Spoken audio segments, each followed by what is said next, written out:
I may be broke, but I've grown so much as a person. So growing as a person can be hard. I don't think anyone's going to disagree with me on that one. At the same time, though, it's also incredibly necessary as a person. After all, we're real people, and not lazy comedy characters. Am I right, everyone? But is there any way to make the process a little bit less painful? I would argue yes. But let's start by figuring out why that is. We're delving into personal opinion territory here, but please bear with me for just a minute or two. There's this thing called the hedonic treadmill. It essentially states that human beings will always return to a default middling level of happiness. Occasionally we'll be really happy or really sad, but before long we'll return to feeling just okay. I believe that there's a similar phenomenon at play with personal improvement.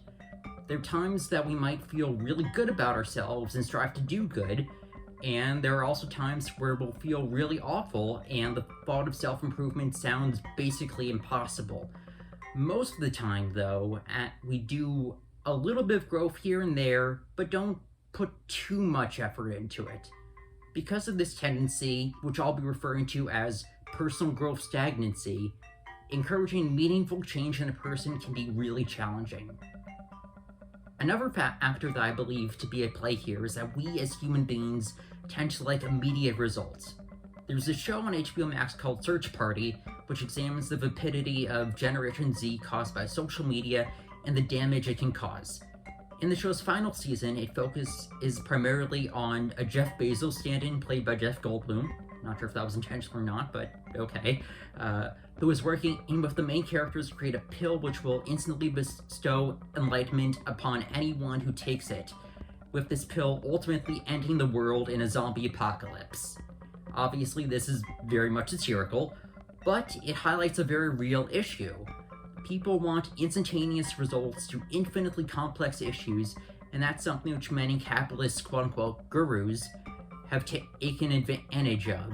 After all, it's much easier and quicker to buy a self-help book or attend a motivational speech than it is to spend potentially years of your life addressing deeply personal and uncomfortable questions to slowly improve yourself bit by bit.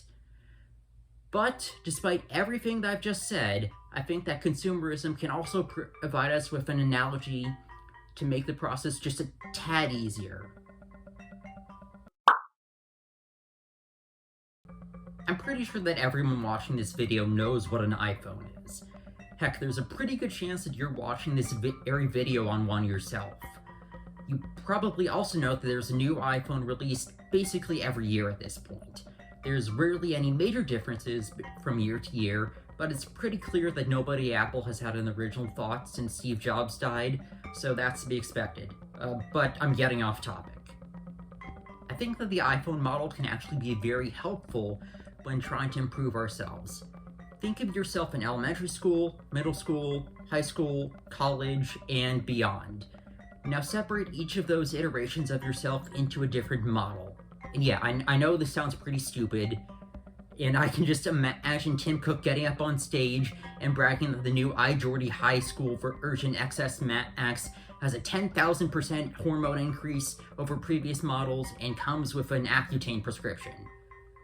But I swear, I'm going somewhere with this.